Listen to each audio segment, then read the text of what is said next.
Hi செல்லம். Hi. என்ன பண்ற? நான் உன் பையனை தூங்க வச்சிட்டு இருக்கேன். நீ என்ன பண்ற? வர்க் முடிச்சிட்டு வந்தேன். நீ சீக்கிரமா என்கிட்ட வந்துரு. கவலைப்படாத, நானும் 2 நாள்ல வந்துருவேன். உன் நினைப்பாவும் நம்ம பையன் நினைப்பாவும் தான் இருக்கு. ஏய், எனக்கு காலேஜ் டைம் ஆச்சு, வந்து சாப்பாடு எடுத்து வை வா. ஏய், என்னாச்சு? தங்கச்சி காலேஜ் போகணும். சாப்பாடு எடுத்து வச்சுட்டு அப்புறமா நான் உனக்கு கால் பண்ணுறேன். சரி, ஓகே, பை. பாய்.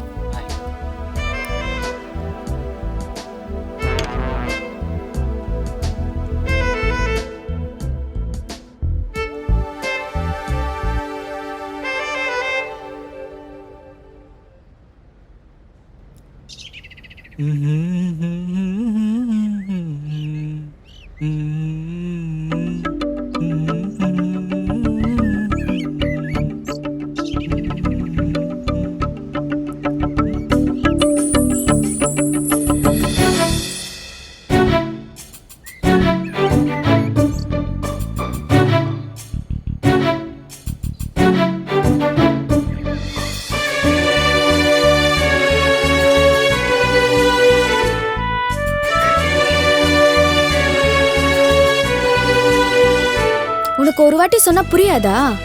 எதுக்கு என் பின்னாடியே வர? எங்க வீட்டுக்கு லவ் பிடிக்காது. நீயும் நானும் பேசுறத யாராவது பார்த்தா என்ன கொன்றுவாங்க. ப்ளீஸ் இனிமே என் பின்னாடி வராத.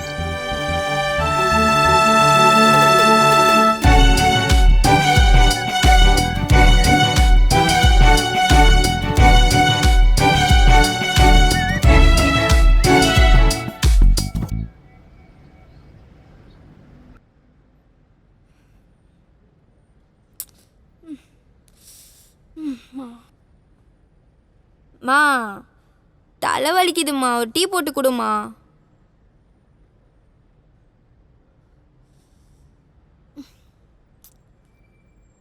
எங்க போனீங்க எல்லாரும்? இந்த வீட்டில் தண்டத்துக்குன்னு ஒரு சோறு போட்டு வளர்த்துட்டு இருக்கோம்ல, அது என்ன பண்ணுது? அஷ்ஹது அன்னா இலாஹ இல்லல்லாஹ்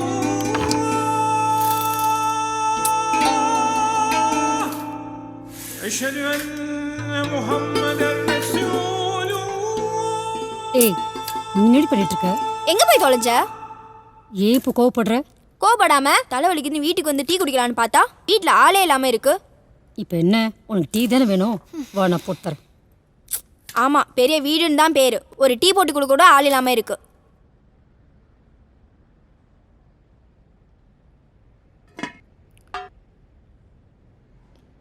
ஏன் நான் இல்லைன்னா என்ன? அதான் வீட்டில் ஒன்று சோறு போட்டு தண்டமாக வளர்க்குறமே, அதுக்கிட்ட கேட்க வேண்டியதானே? அது ஏமா நீ கேட்குற? அதுக்கிட்ட கேட்கலான்னு தான் போனேன். அது ஏதோ பண்ணிட்டு இருந்துச்சு. அதை பார்த்தோன்னே இன்னும் தலைவலி அதிகமாயிடுச்சு. என் பையனுக்கு அறிவே இல்லை. போய் இப்படி ஒரு பொண்ணை பார்த்து கல்யாணம் பண்ணிட்டு வந்திருக்கான் பாரு. ஒரு வெள்ளி செவ்வாய் நல்ல நாளில் கூட இந்த வீட்டில் என்னால் விளக்கேற்றி பார்க்க முடியறதில்ல. மற்றவங்க வீட்டில் மருமகளுங்க காலையில் எழுந்து வீடு வாசலை கூட்டி கோலம் போட்டு விளக்கேற்றுறாளுங்க. எனக்குன்னு வந்து வாச்சிருந்தேன், சாணியை முடிச்சது எங்கே இருந்தால் தொலைஞ்சிதோ. படித்த முட்டாள்லாம் என் அண்ணனை தான் சொல்லணும். போய் இந்த மாதிரி ஒரு பொண்ணை லவ் பண்ணி கல்யாணம் பண்ணியிருக்கான் பாரு. அது பேசுறதும் ஒன்றுமே புரியாது. அதுக்கிட்ட பேசுறது என்னவோ கூத்தாடிங்கிட்ட கை கால் ஆட்டி பேசுகிற மாதிரியே இருக்கு. இவளை இப்படியே விட்டா வேலைக்கு ஆகாது. என் பையன் வரத்துக்கு இன்னும் 2 நாள் தானே இருக்கு. அதுக்குள்ள இவளை விட்டு விட்டு துரத்தியே ஆகணும். எங்கேருந்து துரத்துறது? அதான் என் அண்ணன் நல்லா மயக்கி வச்சிருக்காளே சிரிக்கி மக. காலைல கூட பாரு, அண்ணகிட்ட இருந்து ஃபோன் வந்துச்சு. அவன் என்னன்னா அவ்வளோ கொஞ்சம் பேசுகிறான். அது எப்படியோ கெடுக்குன்னு நினச்சிதான் அதுக்கிட்ட போய் டைம் ஆச்சு வந்து சாப்பாடு போடுன்னு சொன்னேன். அப்படி சொல்லிடு என் செல்ல மவளை. இது மட்டும் பத்தாது, அந்த சனியனை எப்படியாவது வீட்டை விட்டு துரத்தியே ஆகணும். என் பையன் வெளிநாட்டுல போய் சம்பாதிக்கிறத இந்த ஊமிச்சு அனுபவிக்க விட்டுருவேனா? இதை என்னால ஏத்துக்கவே முடியாது. இந்த சிரிக்கை என் பையன் கிட்ட இருந்து பிரிச்சு வரதட்சணை அதிகமா கொடுக்குற இடமா பார்த்து கல்யாணம் பண்ணி வைக்கணும்.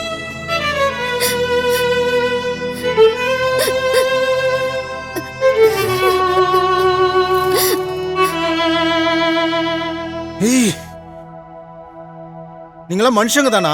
இப்படிதான் வாய் பேச முடியாத ஒரு பொண்ணை வார்த்தை வீசி கொள்வீங்களா? ஆமாயா, நான் தான் வார்த்தை வீசி கொள்றேன்னு தெரியுதுல்ல. அப்புறம் அவ இங்க இருக்கணும். அவன் அம்மா வீட்டுக்கு போய் தொலைய வேண்டியதானே. அதை விட்டுட்டு இங்க வந்து கத்திட்டு இருக்க. ஏய், எதுக்கு இப்படி கத்துற?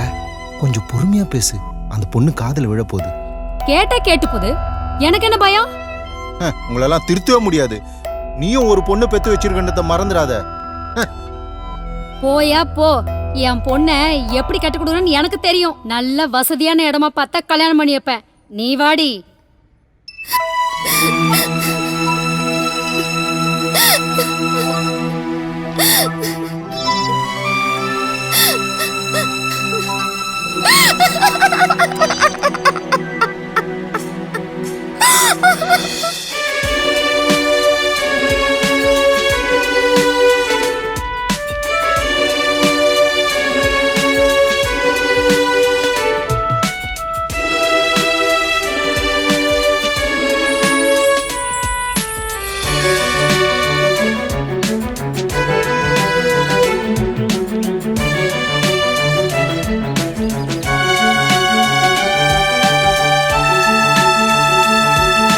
ஒரு நிமிஷம்.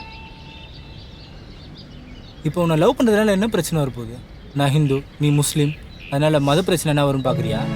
இல்லை உன்னால் பேச முடியாததுனால அதை ஏதாச்சும் குறையா நினைக்கிறியா? இங்கே பாரு, நான் உன்னை உண்மையாக லவ் பண்ணுறேன். அந்த லவ்வுக்கு முன்னாடி உன்னோட மதமோ உன்னோட குறையோ எனக்கு ஒன்றும் பெருசாக தெரியல. எனக்கு உன்னோட அமைதி ரொம்ப பிடிச்சி. அதுவும் இல்லாமல் கல்யாணத்துக்கு அப்புறம் புருஷன் பொண்டாட்டி சண்டை வந்துச்சுன்னா பொண்டாட்டி எப்படா வாய மூடுவாங்கன்ற மத்தியில் நான் ரொம்ப பாக்கியசாலி. என்னடி தெரியற? என்னடி இவ்வளோ பெரிய கட்ட எடுத்துட்டு வர? விட்டா கொன்றுவ போல. அப்புறம் கல்யாணத்துக்கு அப்புறம் நான் உன்னை பாசமா பாத்துக்க மாட்டேனா? இப்போ என்ன சொன்ன? கல்யாணத்துக்கு அப்புறம் பாசமா பார்த்துக்க மாட்டியா? அப்படின்னா நீ என்ன லவ் பண்றியா?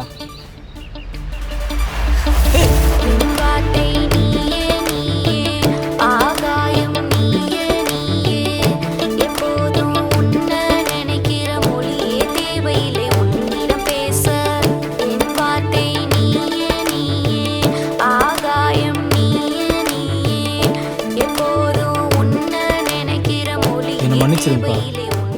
அம்மா இந்த கல்யாணத்துக்கு கண்டிப்பாக ஒத்துக்க மாட்டாங்கன்னு எனக்கு தெரியும். அவங்க வீட்லேயும் ஒத்துக்கல. என்ன நம்பி வந்துட்டா. எனக்கு என்ன பண்ணுறதுனே தெரியல. அதான் இப்படி ஓடி போய். அதுக்காக எவ்வளோ நாள் இப்படி இருக்க போறீங்க? உன் வீடை தேடி கண்டுபிடிக்க எவ்வளோ நாள் ஆச்சு தெரியுமா? உன் அம்மா குணத்தை பற்றி தான் உனக்கு நல்லா தெரியும்ல. சிடு சிடுன்னு விழுவா, மனசில் எதுவும் வச்சுக்க மாட்டா. காலப்போக்கில் எல்லாம் மாறிடும். நீ நம்ம வீட்டுக்கு வந்துருப்பா. எனக்கு இருக்கிறது ஒரே பையன். நாளைக்கு எனக்கு எதனா ஒன்று ஆச்சுன்னா நீ தானப்பா கொல்லி வைக்கணும். பா, ஏன்ப்பா இப்படிலாம் பேசுகிற? உனக்கு வெளிநாட்டில் வேலை கிடைச்சிருன்னு கேள்விப்பட்டேன்ப்பா. இந்த நேரத்தில் பச்சை குழந்தையும் என் மருமகளையும் தனியாக விட்டு போகிறது நல்லது இல்லைப்பா. நான் சொல்கிறேன், நீ வெளிநாட்டுக்கு போய் எல்லாம் செட் பண்ணிட்டு வந்து என் மருமகளையும் குழந்தையும் கூப்பிட்டு போப்பா. அது வரைக்கும் நம்ம வீட்டிலே பத்திரமா இருக்கட்டும்பா.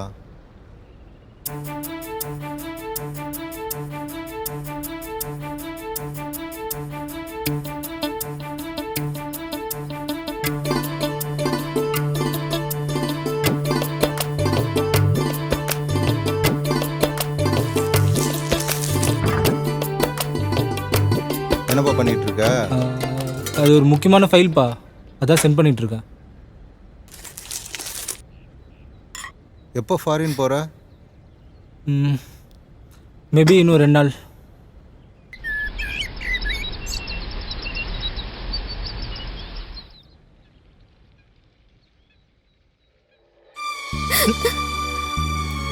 ஏய், என்னடா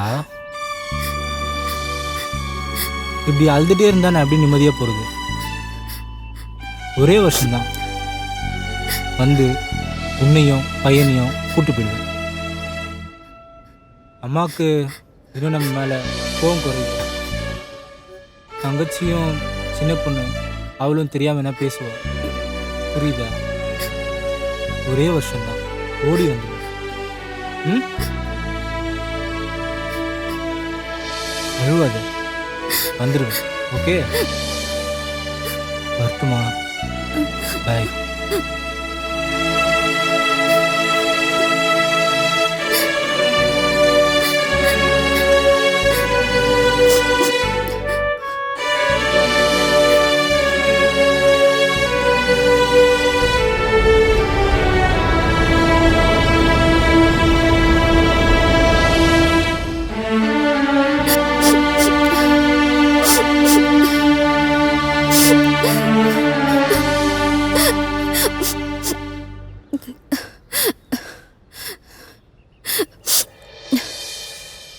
டேய் ஹாய். என்னடா மச்சி ரொம்ப சந்தோஷமா இருக்க, என்ன விஷயம்? இருக்காதா பின்ன? 1 வருஷம் ஆச்சு என் பொண்டாட்டியும் புள்ளியும் விட்டு வந்து. அவங்கள இவ்வளோ நாளுக்கு அப்புறம் பார்க்க போறேன்னு நினைச்சாலே உள்ளுக்குள்ள ஏதோ பண்ணுதுடா. டேய் நான்லாம் வெளிநாட்டுக்கு வந்தது என் பொண்டாட்டி விட்டு வந்த சந்தோஷமா இருக்கேன். லீவு கொடுத்தாலே பயமா இருக்கு ஊருக்கு போயிருந்தேன்னு. நீ என்னன்னா இவ்வளோ சந்தோஷமா இருக்க? டேய் மற்ற பொண்ணு மாதிரி அவ கிடையாதுடா. வாய் பேச முடியாது, இன்டர் கேஸ்ட் வேற. பண்ணியிருக்கோம், உனக்கு தான் தெரியுமே. அதுவும் யாரை நம்பி விட்டு வந்திருக்கேன்? என் அம்மாவையும் தங்கச்சியும் நம்பி விட்டு வந்திருக்கேன். அவங்களுக்கு சுத்தமாக ஆகாது. அவளை என்ன பண்ணுறாலும் சின்னதா ஒரு விஷயம் அதட்டி பேசினா கூட பயந்துருவாடா அவ. இவ்வளோ நாளுக்கு அப்புறம் நான் இப்போ போகிறது அவளையும் என் பிள்ளையும் கூப்பிட்டு வரதான். கண்டிப்பாக கூப்பிட்டு வந்துடுவேன். நாளைக்கு நேரத்துக்குலாம் ஃப்ளைட்டில்.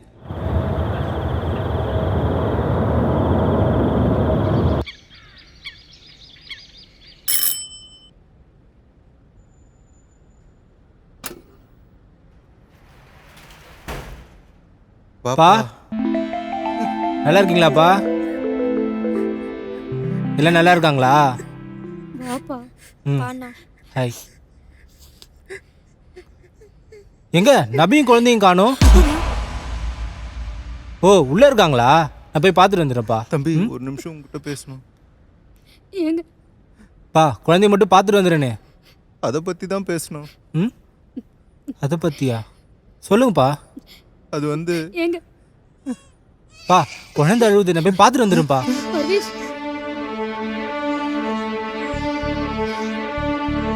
மேடம்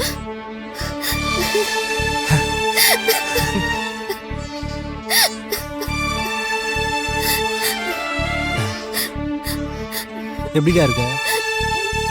எதுக்குடா அழுகுற? நான் வந்துட்டேன்ல, இனிமேல் நான் பார்த்துக்கிறேன். ஓகேவா? ஓகே. ம் ஏய் ஏமா அழுறீங்க? சொல்ல என்னடா ஏன்டா அழுறீங்க? ஓ என்ன ஏமா அழுறீங்க? என்னம்மா? என்ன வேணும்? சரிம்மா சரி. என்ன? ஓ வெளியே போகலாமா? நீ போ, நான் ஃபேஸ் வாஷ் பண்ணிட்டு வரேன். ம் சரி அழாதுடா. அப்பா வந்துட்டேன்ல, ஏன் அழுறீங்க? சரி. ஒன்றும் இல்லை. ஏன் எல்லாம் ஒரு மாதிரி இருக்கீங்க? பர்வீஷ் அப்பா உங்ககிட்ட ஏதோ சொல்லணும்னு நினைக்கிறாருப்பா. சொல்லுங்கப்பா. தம்பி ம் நபியா இறந்துட்டாப்பா. என்னப்பா சொல்றீங்க? ஏய் லூஸ் மாதிரி வளர்ற. இல்லப்பா, என் மருமக இறந்து 2 நாள் ஆச்சுப்பா. என்னம்மா வளர்றீங்க? இல்லப்பா. இப்பதான் அவட்ட பேசிட்டு வரேன். வேணா நீங்களும் வாங்க, காட்டுறேன். நவீனா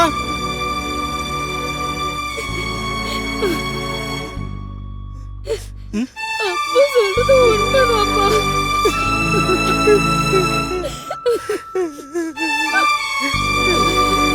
நவீனா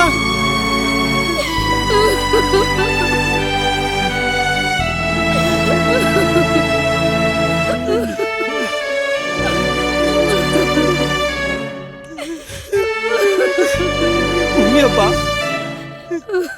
ஆமாப்பா.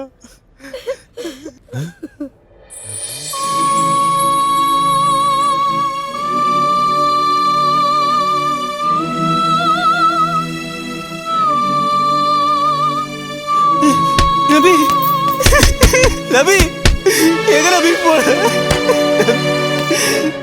எங்க நபி போன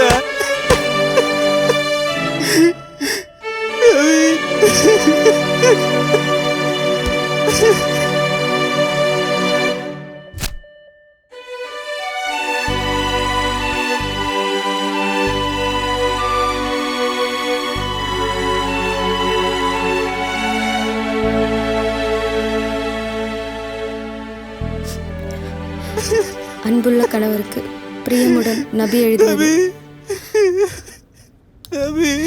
நீ இந்த லெட்டர் படிக்கும் போது நான் உயிரோட இருக்க மாட்டேன்.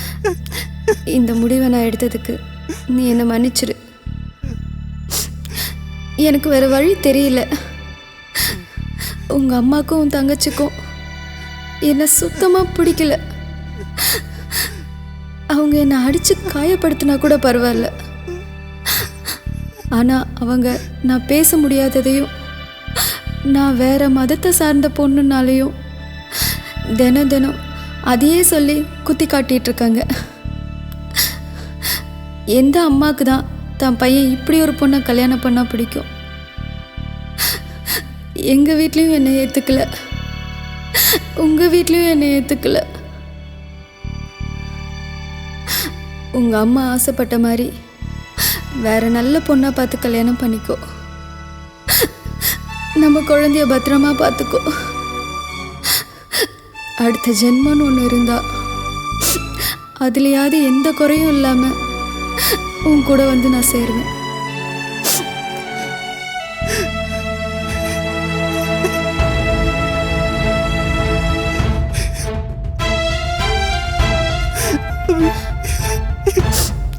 நான் உன்னை விட்டு எங்கேயுமே போல. நீ நினைக்கும் போது கண்டிப்பா நான் உன் கூட தான் இருப்பேன்.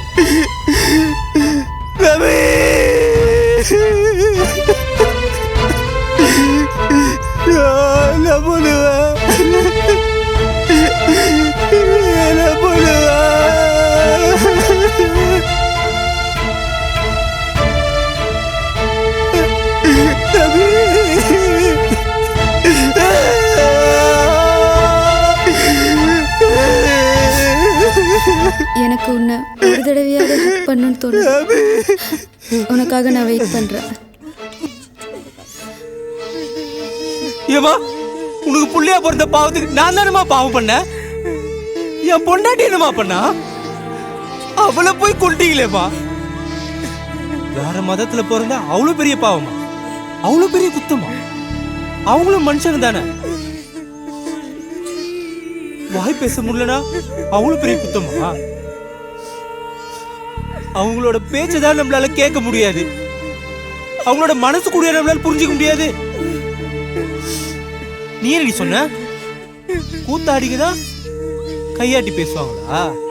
ஏய் நல்லா யோசிச்சுக்கோ. நாளைக்கு எனக்கோ உனக்கோ யாருக்கோ நான் இதே நிலைமை வரலாம். அப்போ இப்படிதான் பேசுவியாடி? மா நீ ஒரு பொண்ணை பெத்திருக்கன்னு மறந்துடாத. பா போதுடா சாமி. ஆல்ரெடி என் பொண்டாட்டியை கொண்டீங்க. நாளைக்கு என்னையும் கொண்டுருவீங்க, புள்ளையும் கொண்டுருவீங்க. உங்க சங்காத்தமே வேணாம். என் புள்ளைய குறி குறி சொல்லல. விடு